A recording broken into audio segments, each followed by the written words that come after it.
être une nouvelle créature en Christ. L'apôtre Paul a fait une affirmation aussi directe que libératrice.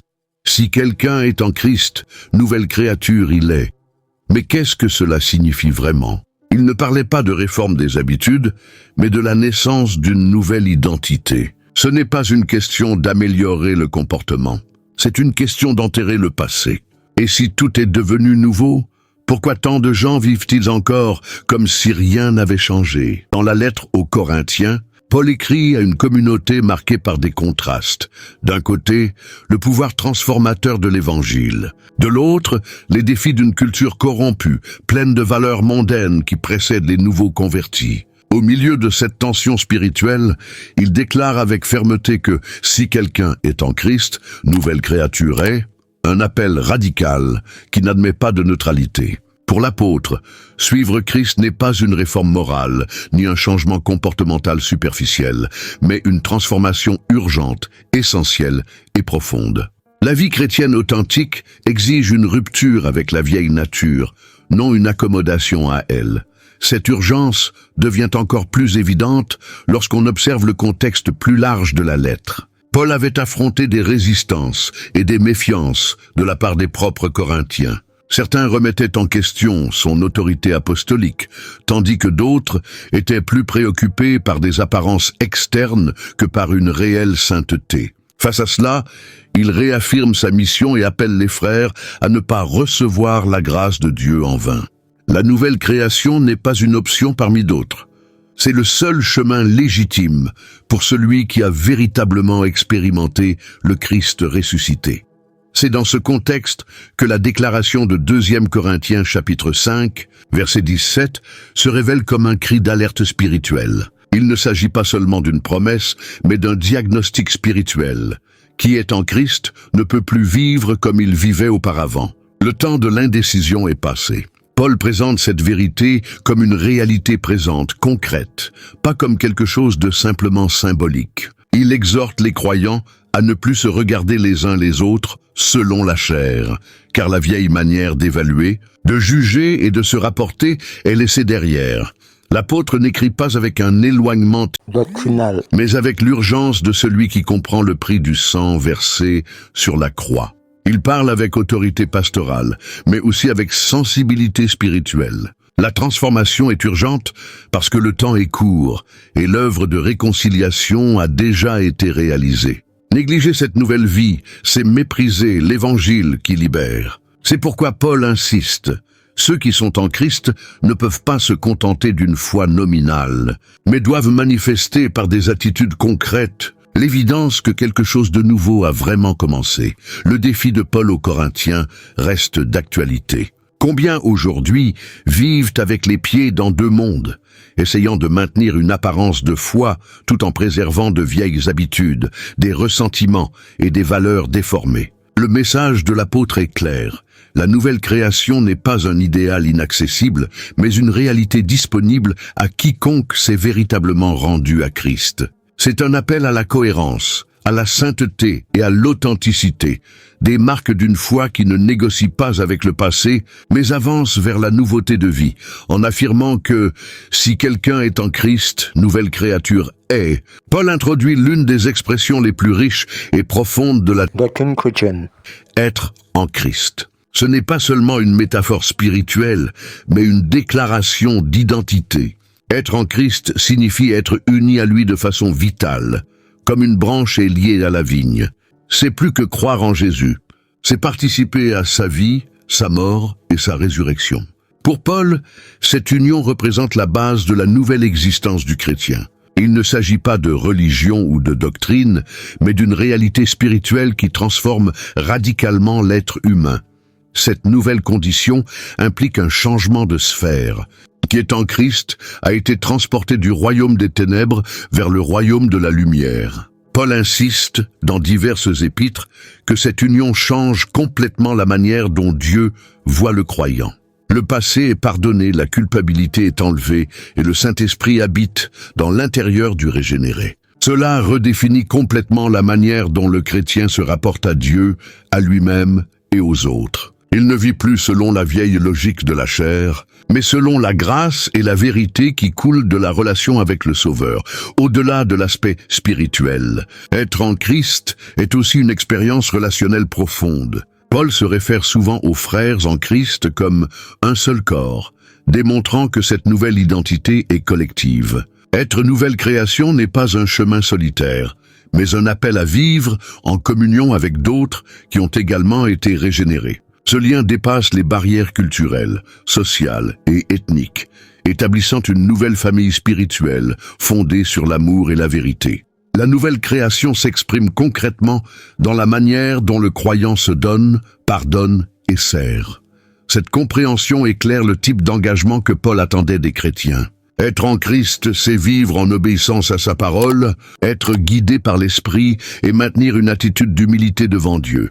Il n'y a pas de place pour l'orgueil religieux, car tout ce que nous sommes en Christ est le fruit de la grâce. L'apôtre tient à rappeler que nous n'avons pas été seulement améliorés, mais complètement recréés. La vieille nature a été crucifiée avec Christ, et maintenant nous vivons par la foi en celui qui nous a aimés et s'est livré pour nous.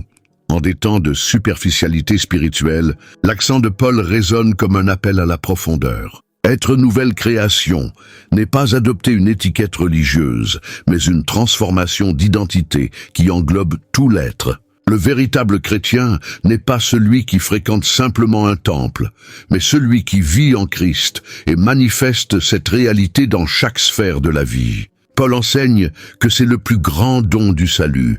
Non seulement avoir son nom écrit au ciel, mais vivre ici, sur terre, comme quelqu'un qui appartient déjà à l'éternité. Lorsque Paul affirme que la personne en Christ est une nouvelle création, il proclame une rupture décisive avec la vieille nature. Ce concept ne permet pas de compromis. Ce n'est pas une adaptation de l'ancien, ni une version améliorée de ce qu'on était auparavant.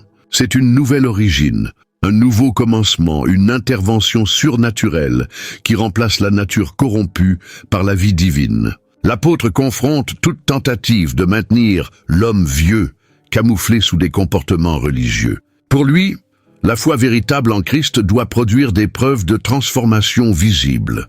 Le terme « création » utilisé par Paul renvoie au langage de la Genèse. Tout comme au commencement Dieu forma le monde à partir de rien, la nouvelle naissance en Christ est aussi une œuvre exclusivement divine. Aucun effort humain n'est capable de générer ce changement. C'est une action souveraine de l'Esprit Saint qui accorde une nouvelle vie à celui qui croit. Cette nouvelle création n'est pas seulement théorique, mais elle a des implications pratiques dans toutes les sphères de la vie. Ce qui gouvernait auparavant le cœur, égoïsme, fierté, sensualité, cède désormais la place aux fruits de l'esprit. Ce contraste entre l'ancien et le nouveau se retrouve dans les lettres pauliniennes. Dans Éphésiens, Paul enseigne qu'il est nécessaire de se dépouiller de l'homme vieux et de se revêtir de l'homme nouveau, ce qui exige un engagement conscient et quotidien. La nouvelle création n'est pas passive. Elle se nourrit de la parole, se renforce dans la prière et se développe dans l'obéissance. L'apôtre n'a jamais présenté la grâce comme un permis de rester dans le péché, mais comme un pouvoir pour le vaincre. La rupture avec la vieille nature implique de rejeter des normes antérieures de pensée et de comportement.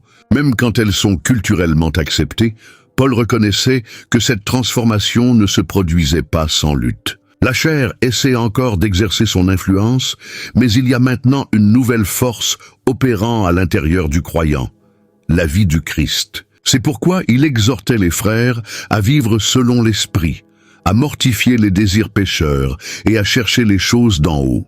La nouvelle création est un état de grâce qui exige vigilance et persévérance. Il ne s'agit pas de perfection instantanée, mais d'un processus continu de sanctification propulsé par la nouvelle identité.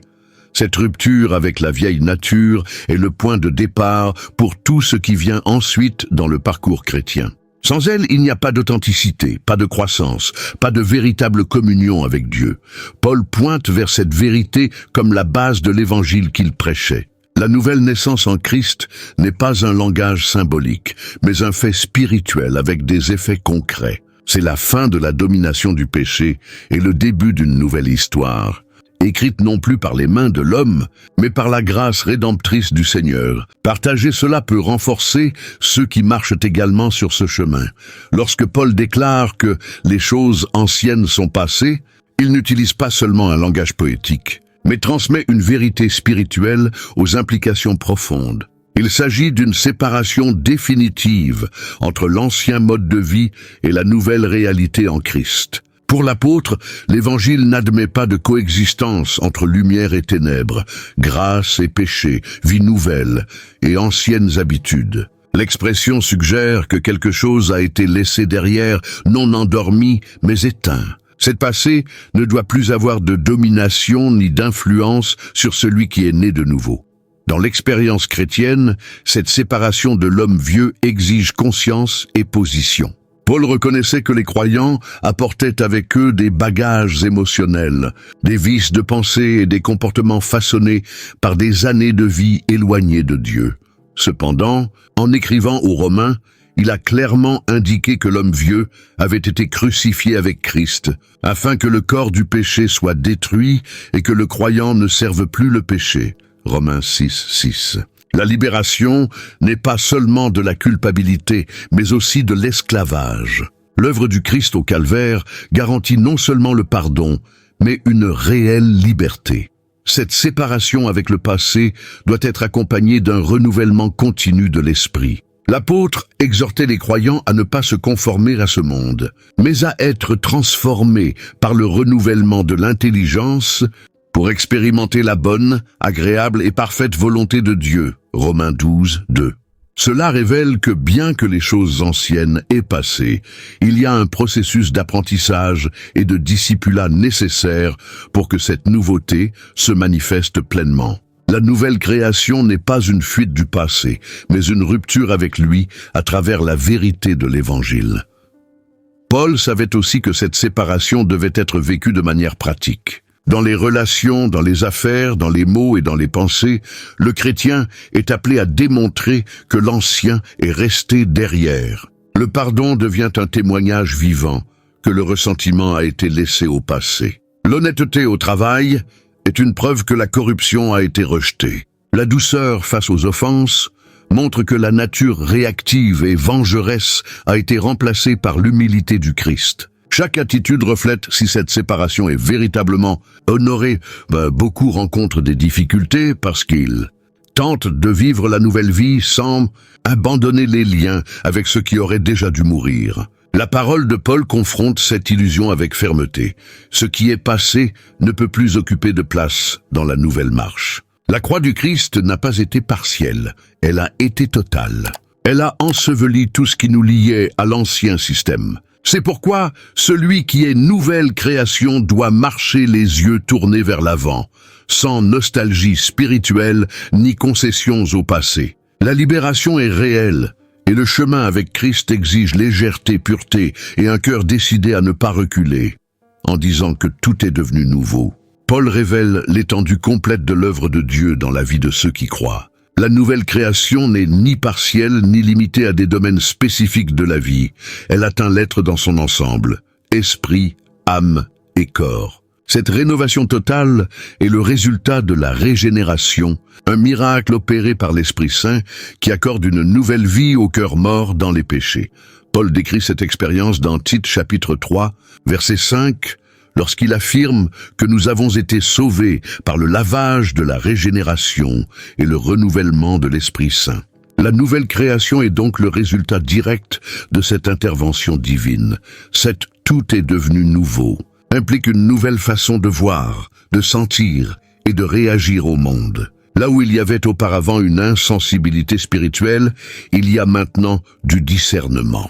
Là où dominait l'égoïsme, fleurit maintenant un amour sacrificiel. Là où il y avait du désespoir, naît l'espoir qui ne vacille pas. La nouvelle création change les affections, redéfinit les priorités et génère des fruits qui auparavant étaient impossibles. Ce n'est pas par hasard que Paul décrit le fruit de l'esprit comme amour, joie, paix, longanimité, bonté, fidélité, douceur et maîtrise de soi. Galates 5, 22, 23. Ces vertus ne sont pas des produits de la volonté, mais des preuves de la nouvelle vie qui habite le régénéré. L'expression « tout est devenu nouveau ». Elle pointe également vers une nouvelle perspective d'identité. Celui qui est né de nouveau n'est plus défini par son passé, par ses échecs ou ses traumatismes, mais par qui il est devenu en Christ. Cela rompt avec le cycle de l'autocondamnation qui emprisonne si souvent ceux qui se convertissent, mais portent encore les marques de l'ancienne vie. Pour Paul, la nouveauté de la vie apporte avec elle non seulement le pardon, mais une dignité restaurée. Le régénéré n'est pas un ancien quelque chose, mais un fils de Dieu, héritier des promesses et temple de l'Esprit Saint. Cependant, cette rénovation n'est pas seulement individuelle. Elle a également des effets collectifs et missionnaires. Le nouveau que Christ génère en nous nous habilite à être des agents de changement dans le monde. Là où l'influence était auparavant négative, elle devient maintenant lumière et sel. La nouvelle création est appelée à impacter des familles, des communautés et des sociétés. L'Évangile ne crée pas seulement des personnes sauvées, mais des personnes transformées, prêtes à manifester le royaume de Dieu dans chaque domaine de la vie. La nouveauté de la vie est visible, concrète et révolutionnaire. Il est impossible d'être une nouvelle création et de continuer à vivre comme si rien ne s'était passé. Paul ne concevait pas une foi qui ne produirait pas de fruits. Le « tout est devenu nouveau » est une déclaration de rupture et aussi d'inauguration. Quelque chose a pris fin et quelque chose de glorieux a commencé. Le miracle de la régénération spirituelle est la plus grande preuve du pouvoir de l'Évangile. Il ne fait pas seulement le nettoyage, mais recrée. Il ne fait pas seulement le pardon, mais restaure. Il ne console pas seulement, mais fortifie. C'est la base sur laquelle toute la vie chrétienne doit être construite. Une base ferme, vivante et éternellement nouvelle. La nouvelle création n'est pas seulement un changement de comportement, mais une redéfinition complète de l'identité. Pour Paul, comprendre qui nous sommes en Christ est essentiel pour vivre de manière cohérente avec la nouvelle vie reçue. L'apôtre insiste sur le fait que nous ne sommes plus des étrangers, ni des forains, mais des concitoyens des saints et des membres de la famille de Dieu. Éphésiens 2, 19. Ce changement d'identité est profond, car il touche le centre de notre être. Auparavant, nous étions des ennemis de Dieu. Maintenant, nous sommes ses fils bien-aimés. Avant, nous marchions dans les ténèbres. Maintenant, nous sommes la lumière dans le Seigneur. Cette identité restaurée corrige une des plus grandes distorsions héritées de l'ancienne nature. L'autodéfinition basée sur des expériences passées, des péchés commis ou des mots prononcés par d'autres. La nouvelle création ne porte plus les étiquettes imposées par le monde. Nous ne sommes plus définis par des échecs, des rejets ou des vices. Nous sommes ce que Dieu dit que nous sommes, nouvelle créature, temple de l'Esprit, ambassadeur de Christ, coopérateur avec Dieu. Pour Paul, cette conscience est libératrice et habilitante. Le chrétien qui comprend sa nouvelle identité vit avec audace, intégrité et but. L'identité en Christ redéfinit également la façon dont nous nous percevons face aux luttes. Paul lui-même a expérimenté des persécutions, des prisons, des faiblesses et des rejets, mais il n'a jamais permis que ces circonstances le définissent. Dans 2 Corinthiens chapitre 4, il a écrit que « En tout nous sommes affligés, mais non abattus, perplexes, mais non désespérés, persécutés, mais non abandonnés, abattus, mais non perdus. » Cette résistance vient de quelqu'un qui sait qui il est en Christ et qui ne négocie pas sa nouvelle identité avec les pressions extérieures. Cette vérité doit être proclamée avec fermeté, surtout aujourd'hui, où tant de voix essaient de nous dire qui nous devons être. Le monde valorise l'apparence, la performance et l'acceptation sociale. Mais l'Évangile enseigne que nous sommes acceptés non pas pour ce que nous faisons, mais pour ce que Christ a fait. La nouvelle création ne recherche pas la validation sur les réseaux sociaux, ni ne se plie à des modes spirituels. Elle reste ferme, ancrée dans la vérité éternelle. Savoir qui nous sommes est ce qui nous protège de la confusion, de la comparaison et de l'instabilité émotionnelle. Assumer l'identité de nouvelle création n'est pas de l'arrogance, mais une reddition. C'est accepter, avec humilité, ce que Dieu a fait pour nous. C'est vivre selon la nouvelle nature reçue, sans tenter de prouver de la valeur, mais révélant la grâce qui nous a transformés. Paul n'a jamais séparé identité et but, qui nous sommes défini ce que nous faisons, et qui est nouvelle création, a été appelé à vivre comme un représentant du ciel sur terre, manifestant le caractère du Christ et reflétant la gloire de Dieu dans toutes ses actions. Pour Paolo, le défi de vivre comme nouvelle création ne se termine pas avec l'expérience de la conversion. Il savait que le chrétien régénéré demeure dans un monde qui fonctionne encore selon les normes de la vieille nature. C'est pourquoi vivre comme nouvelle création dans un monde ancien exige un discernement constant et une fermeté spirituelle. L'apôtre alertait sur la nécessité de marcher dans l'esprit pour ne pas satisfaire les désirs de la chair.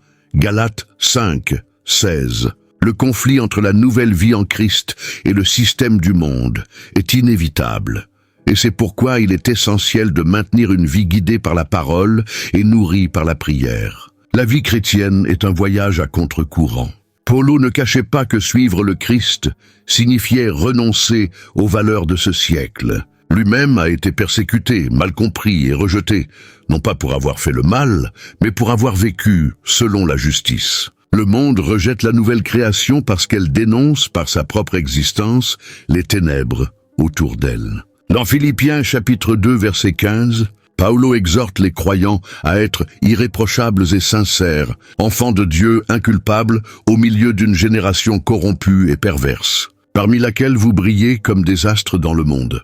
Le contraste est inévitable et nécessaire. Cependant, Paolo enseigne aussi que cette différence ne doit pas être un motif d'isolement mais d'influence. Le chrétien ne s'éloigne pas du monde pour se cacher, mais pour se préparer spirituellement afin d'influencer l'environnement dans lequel il se trouve. Vivre comme nouvelle création implique de témoigner par des attitudes, des décisions et des paroles qui reflètent le caractère du Christ. Cela signifie pardonner quand on s'attendrait à de la vengeance, servir quand on s'attendrait à de l'égoïsme et aimer même ceux qui ne rendent pas.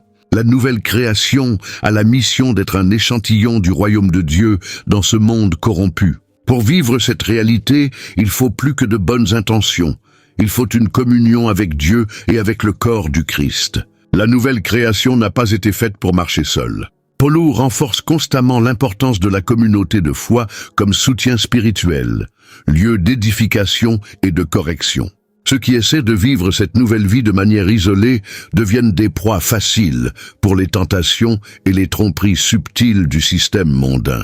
La persévérance dans la nouvelle identité dépend de la pratique de la mutualité, encouragement, enseignement, confession, intercession et amour fraternel. La véritable preuve de la nouvelle création ne réside pas seulement dans le changement initial, mais dans la constance tout au long du parcours. Dans un monde qui valorise l'immédiateté, Paolo nous invite à une vie de permanence. Être nouvelle création est un état continu, pas un événement ponctuel. C'est vivre chaque jour sous l'influence de l'esprit, combattant le bon combat de la foi, gardant le cœur des contaminations du vieux monde, et maintenant, les yeux fixés sur celui qui nous a appelés des ténèbres à sa merveilleuse lumière. La nouvelle création reste ferme, même lorsque tout autour tente de lui faire reculer. La déclaration selon laquelle nous sommes nouvelle création en Christ est profondément liée à un autre grand thème des lettres pauliniennes, la réconciliation avec Dieu.